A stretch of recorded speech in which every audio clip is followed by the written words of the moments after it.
آج آپ زندگی کی بہت سی منازل طے کر چکے ہیں۔ اب آپ کے سامنے ایک آخری منزل باقی ہے۔ اس منزل کی چھت پر گریٹ پاکستان کا خوبصورت تصور مسکرا رہا ہے۔ آپ جانتے ہیں کہ اس منزل تک پہنچنے کے لیے آپ کے پاس وقت کم ہے۔ بے وفا زندگی کا چراغ کسی بھی لمحے گل ہو سکتا ہے۔ آگ کی تپش کسی بھی لمحے سرد پڑ سکتی ہے، لیکن آپ کو کسی کی پرواہ نہیں۔ کیوں؟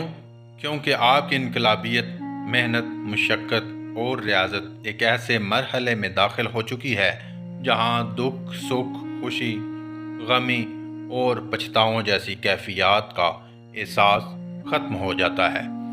آپ کو احساس ہے کہ اگر ملک پر مسلط کرپٹ، خائن، بدمعاش اور پاک دھرتی کے غداروں سے دھرتی کو پاک نہ کیا گیا تو اس ملک میں ایک ایسا خونی انقلاب آئے گا جس کے سامنے باندھنا مشکل ہو جائے گا۔ اب بھی وقت ہے، سب ٹھیک ہو سکتا ہے، صرف عمل کی ضرورت ہے۔ کرپشن، لوٹ مار اور قرض معاف کروانے والوں کے سر کاٹنے سے اگر ملک کے 20 کروڑ عوام کے سر بچ سکتے ہیں تو ہچکچانا کیسا؟ بس آپ نے فیصلہ کیا کہ کروڑوں انسانوں کے سروں کی فصل کاٹنے کی بجائے ان چند ہزار کرپٹ عیاش اور مکار لٹیروں کی گردنیں اگر اتارنی پڑ جائیں تو دریغ نہ کیا جائے۔ آپ نے اپنے مرکز منہاج القرآن کو 23 دسمبر 2012 کو وطن واپسی کی خوشخبری سنائی۔ ادھر پاکستان والوں نے آپ کے شاندار استقبال کی تیاریاں شروع کر دیں۔ سیاست نہیں، ریاست بچاؤ کے عنوان سے پورے پاکستان میں ایک تحریک چل پڑی۔ قائد کے دیوانوں اور مستفی انقلاب کے پروانوں کے غول در غول شہر شہر، گلی گلی اور محلہ محلہ پھیل گئے۔ ٹوٹی ہوئی امیدیں پھر سے جڑنے لگیں۔ پریشان حال غریب مزدور دہقاں پر امید ہونے لگے۔ انقلاب کی ہوائیں چلنے لگیں۔ ادھر عوام میں صبح نو کی امید جاگنے لگی تو دوسری سمت وقت کی استحصالی قوتیں بھی زیر زمین اپنے جال تیزی سے بچھانے لگیں۔ خفیہ رپورٹیں مرتب ہونے لگیں۔ پروپیگنڈوں کا سامان تیار ہونے لگا۔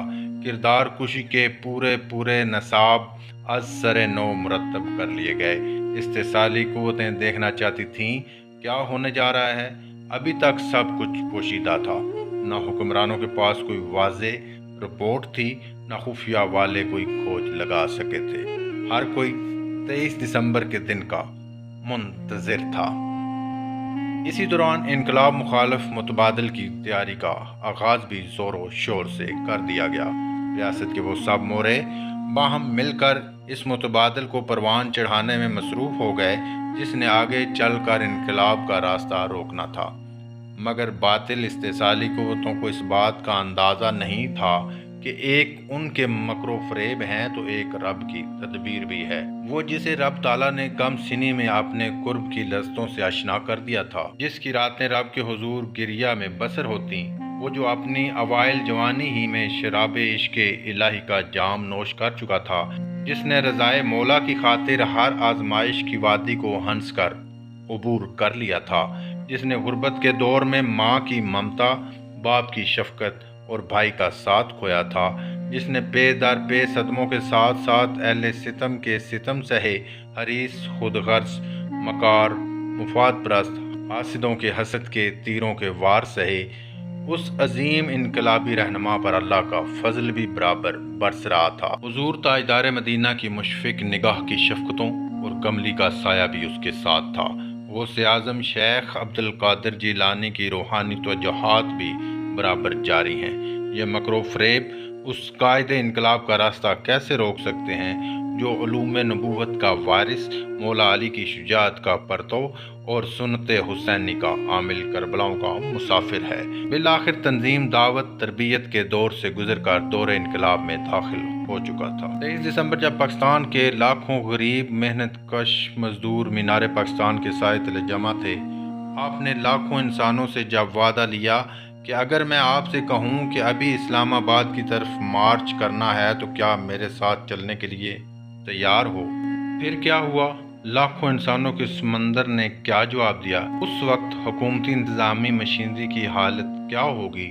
جاننے کے لیے ساتھ رہیے گا، انشاءاللہ باقی اگلی قسط میں وضاحت کی جائے گی۔